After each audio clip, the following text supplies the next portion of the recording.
So etong mga idol, presidente ng WBC or World Boxing Council, Mauricio Sulaiman, ay binahagi nito sa kanyang social media ang pagkumpirma na ang dating WBC Featherweight World Champion na si Mark Magsayo ay tuluyan ng nilisa ng timbang sa 130 pounds Super Featherweight, kung saan ngay umakyat na ito sa 135 pounds Lightweight Division nang inihayag na rin na laban sa final elimination bout sa pagitan ni Magsayo at Magnisi ng Italy ay ito ay kanselado na ibig sabihin nito mga idol ay wala na tayong makikitang laban ni Magsayo sa 130 pounds na asahan na ang tagpong ito ay sasagupan na si Magsayo sa 135 pounds. So nakaraang naiulat natin mga idol na isa itong si Magsayo na pwedeng maging tinik ni WBO Junior Welterweight Champion Shakur Stevenson nung ito pa ay champion sa WBC Lightweight Division. Ngunit sa kasamang palad ay nabaklas kay Stevenson ang titulo sa WBC 135 pounds nang dahil sa hindi nito pagbayad ng $100,000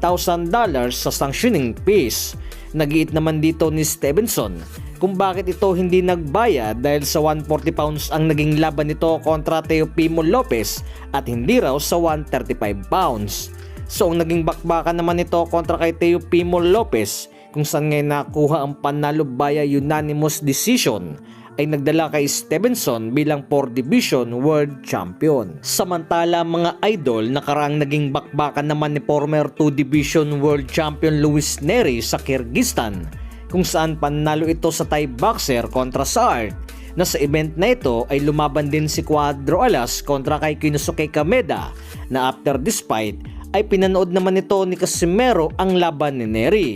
At dito na rin pinagharap ni Koki Kameda ang dalawang boxer na ayon naman sa latest post na ito ni Cuadro Alas It's My Boys sa kanilang social media ay binahagi muli ang throwback video ng panonood sa laban ng Mexican Bad Boy kung saan tila hinuhuli ni Cuadro Alas ang estilo ng Meksikano. So nasa iisang promotion ito mga idol na sa ngayon ng Kameda Promotions na bagamat wala pa itong official na anunsyo sa bakbakang ito ay marami namang interesado sa tagpong ito, lalo na si Janrel Casimero na handang makipagbakbakan sa Pantera. Sa ngayon mga idol ay nasa kasagsagan si Angas ng Pinas sa mahigpit na mga pagsasanay.